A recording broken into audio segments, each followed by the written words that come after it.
Hello and welcome to another episode of Match Analysis. This time around we are heading over to the east side of the NA Pro competition here for MK11.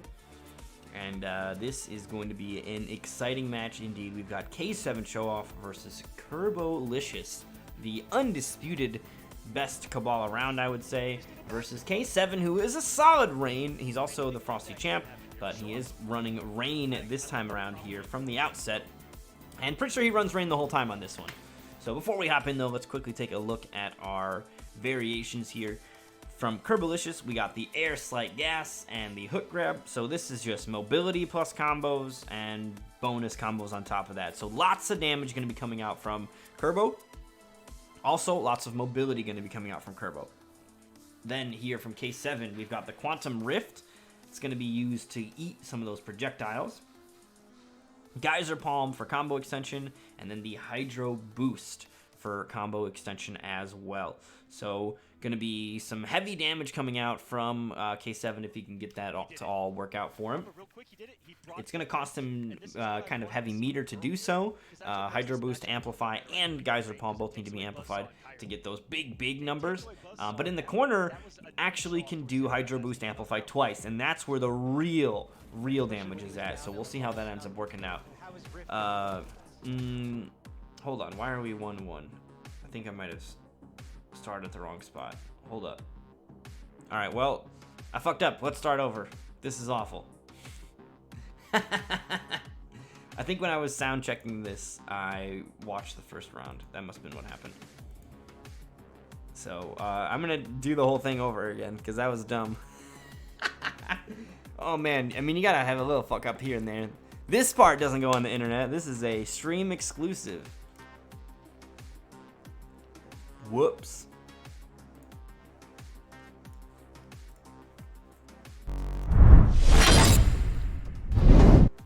Man, I thought that the intro I did was pretty tight too. Now I gotta remember that. I don't remember what I fucking said.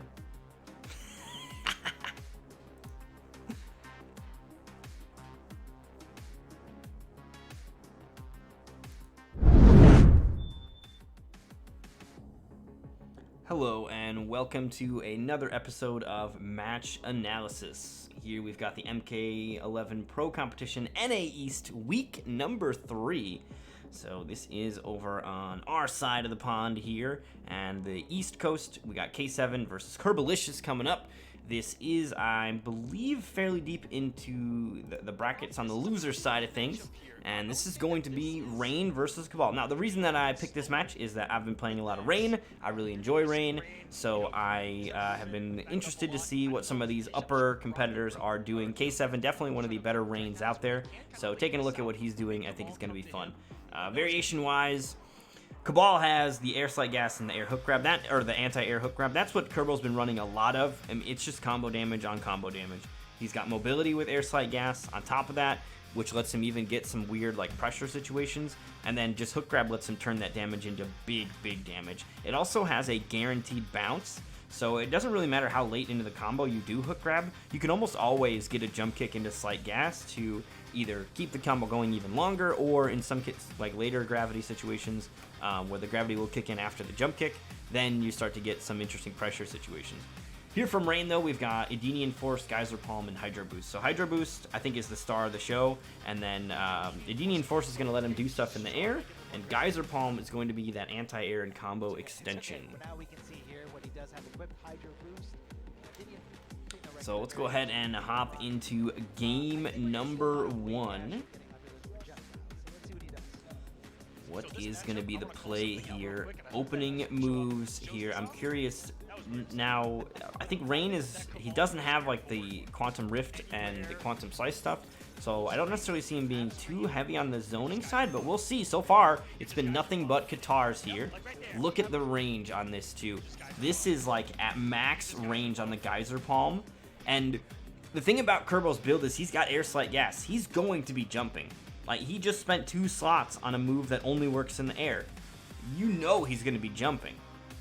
Otherwise, why would he spend those 2 slots? So because he's guaranteed to be jumping, that means K7 can feel a little better about throwing out this Geyser Palm, because it only works on people who are in the air, but when you know your opponent has to be in the air to take advantage of their tools, now you've got an answer. So what is unfortunately going to happen here is it will trade, so he's not going to be able to get anything too crazy out of it, but still, that is going to be sending a message to Curbo that those 2 slots you spent, you're going to need to be careful with them. Oh, dude, I love Rain's forward 3. It goes so far, -1 on block as well, or can be plus at certain ranges. And there it is again, forces a breakaway this time. Point blank with the buzzsaw.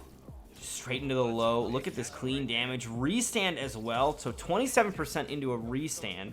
That is pretty solid. And there it is, that kick again. It's so far. I love Rain's forward 3. It's a cool animation. Like I was saying, the advantage or the frames on block are great. And it goes really far. Like, people get caught by it constantly. And for some of his moves that have like a certain pushback, you can actually chase them down with it.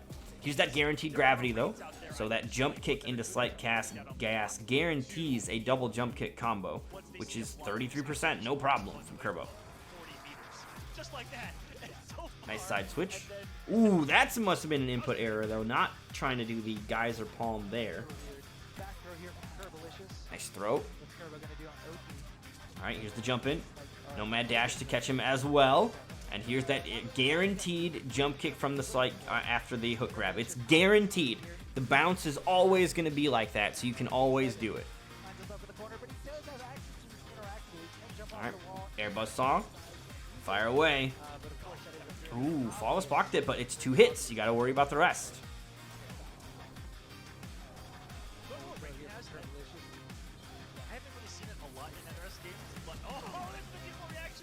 Ooh, okay, nicely done. And here's pressure. No hit confirm, but this time he will hit confirm it in there. Forces the breakaway. And there's that slight gas, though. Already pushing him super far out of there. Ooh, nice Flawless block, too. Okay. He's got double offensive meter. He's just going to go all out. Oh, wow. Okay, so he went for a bit of a setup there, and K7, no fear. Wake up jab working out. Because this is an interesting thing that Cabal players can do. Instead of going for finishing that string there, which is like a splat, he lets the combo fall a little short, 1 hit short, and then goes for a jump in. Now, K7 does the delay get up. You can see it popping up here. So that's going to avoid a little bit of the air pressure, right? If he would have been swinging, K7's not standing up tall enough, it wouldn't have hit him. And in fact, it looked like he might have even got him to whiff, and gets an opening with the wake up buttons here. And look at this damage that K7 gets. 36%, not bad. Does get his opponent out of the corner, but, I mean, even with him out of the corner, he actually was able to jump over and get up too. Like, the plus frames of Geyser Palm are not bad at all. So, actually able to get him out of the corner and then put him right back into it. And now Curbo has no health, no defensive meter. Very, very tough decision to be in, and basically an Argus plunge, the move where he turns into a water ball, or that move right there, will close it out, and K7 takes game 1. And the thing about that move right there, too, is that move hits twice. So even if the opponent had a defensive bar, the first hit kills the defensive bar, and then the second hit kills you. Like, a move that, any kind of string that has 2 hits built into it, guaranteed, very powerful for chip out. Or strings with more of that. Katana's got that string where she like spins around or does a bunch of kicks. Those are like 5 hits or whatever. That's gonna chip out people very, very easily. So now we're moving into game number 2. And looks like Curbolicous is just gonna run the same build. And obviously Rain doing the same thing too for K7. Not allowed to make any changes to his build because he won. Although, okay, caught him. Nice quick hit confirm. Forces the breakaway. Oh, big slight gas jump in. Nicely done. And I love the side switch. Full combo. Sends him back out of the corner, though. I mean, the thing is though, he just did 36%. and he wasn't in the corner. He doesn't need the corner to get his big damage. So to send his opponent back to the mid-screen, he's comfortable in the corner. That being said, he knows that K7 does do big damage in the corner, so putting them both in the corner is not necessarily great. Like, if you put them into the corner, now you're one hit away from them putting you into the corner, right? So keeping it all mid-screen is going to limit K7's options much more than it's going to limit Curbo's. Buzzsaw's coming out. Zoning approach. Now, he does have Evaporate, so he can go through that, but the Nomad Dash ends up catching him, and that is going to be round 1 going to Curbolicious here. Those Buzzsaws becoming problematic toward the end. Here, out of the gates, going with some Buzzsaws, sort of saying to K7, hey, do you have an answer for this? What do you do about this? Looks like he's got to get in, because he's able to, like, he gets hit by it, but Curbo's able to recover in time. So he will lose that zoning war.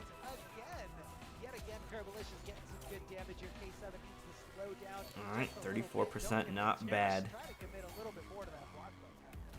That string, I believe, 0 on block, so you can just kind of do it. Here we go, nice clean hit confirmed from Curbo again.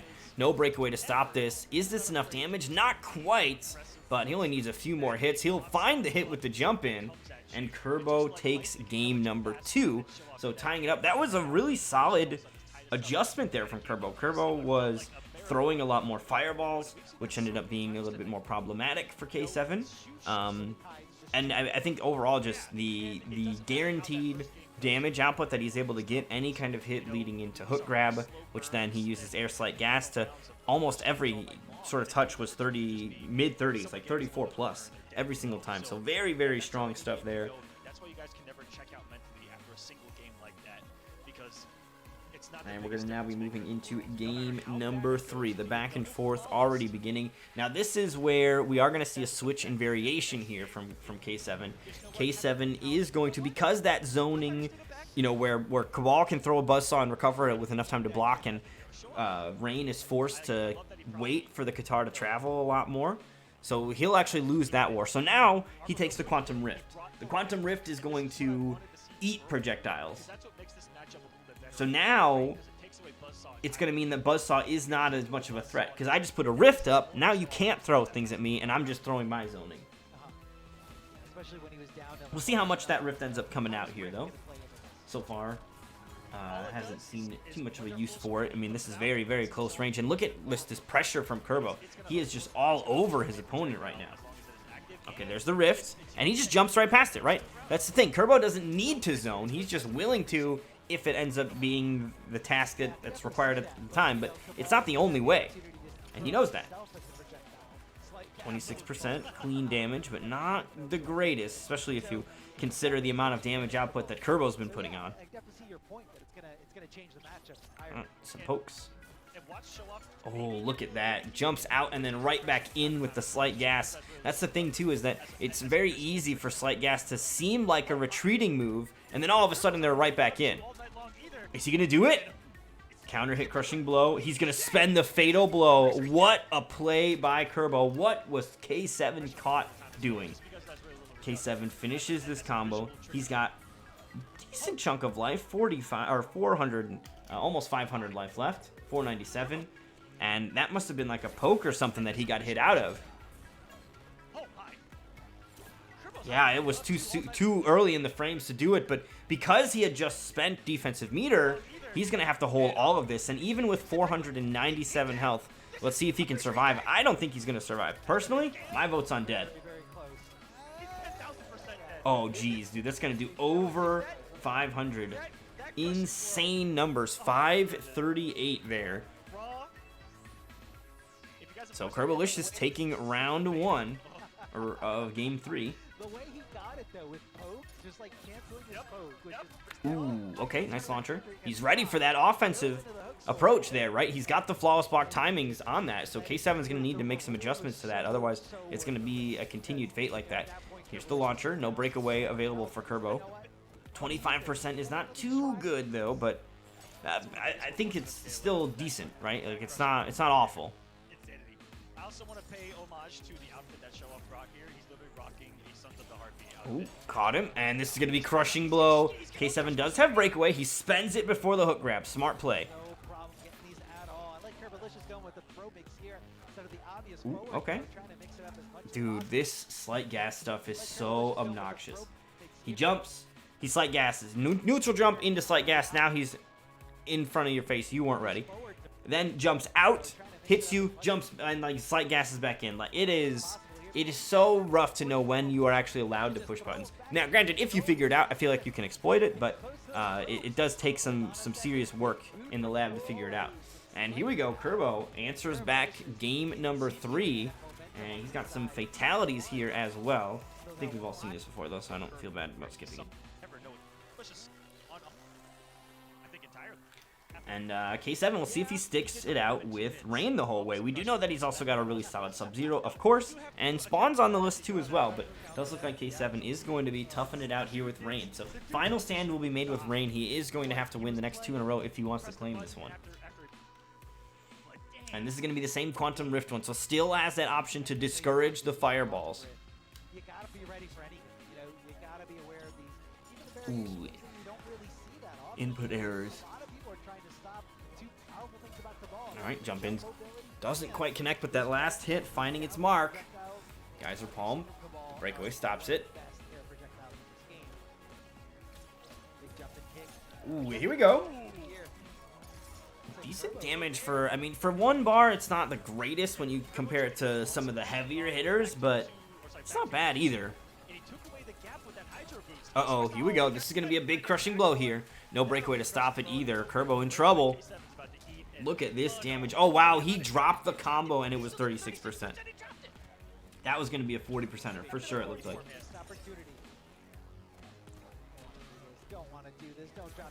Oh, trying to catch him. I love these short hops here from Curbo. So Curbo knows that K7's got good reactions and has been dealing with his jump-ins, or like when he goes for an air buzzsaw.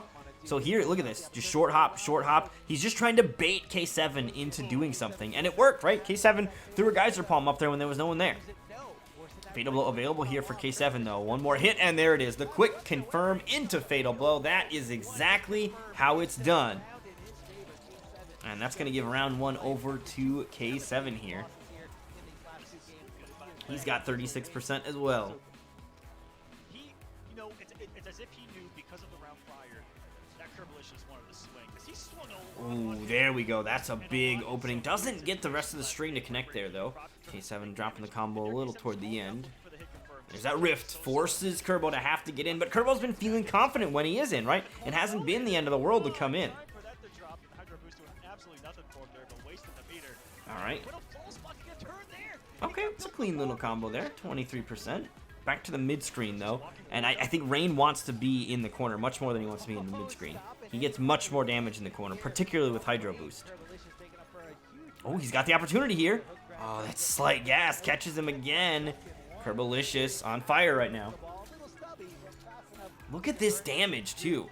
Like, this is such a clean combo, and it's probably not easy to do execution-wise, but Curbolicious, that character loyalty paying off. Big, big numbers here. 333. Still more damage to come, even, maybe. Flawless block attack. Nicely done. K7 coming online.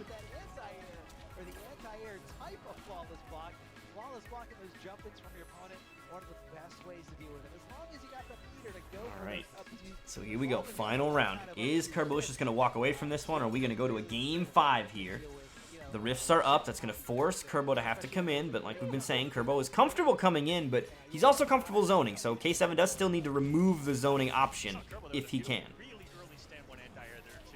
Ooh, hits him. Poke, then it's your turn afterward. Curbo not respecting.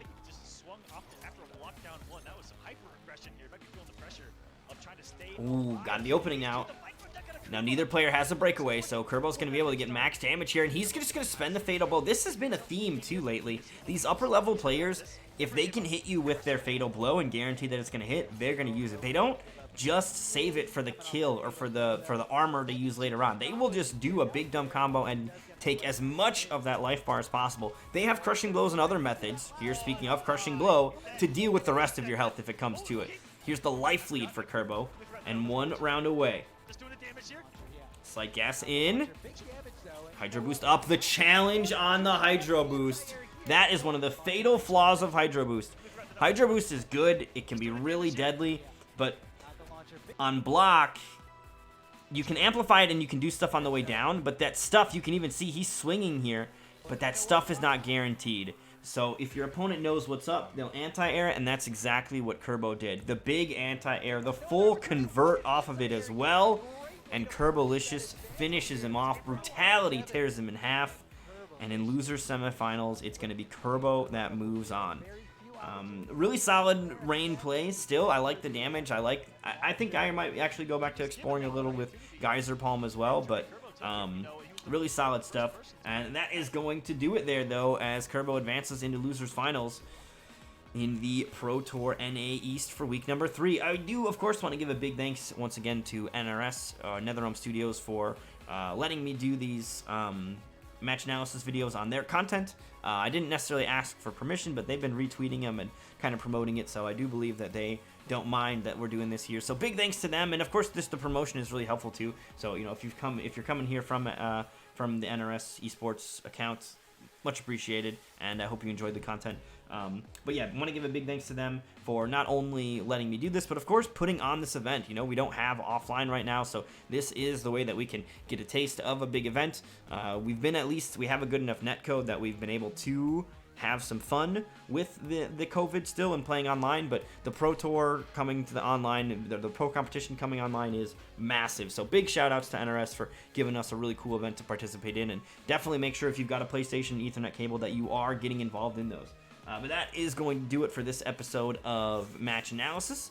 Really appreciate you coming through and watching, and catch you guys next time.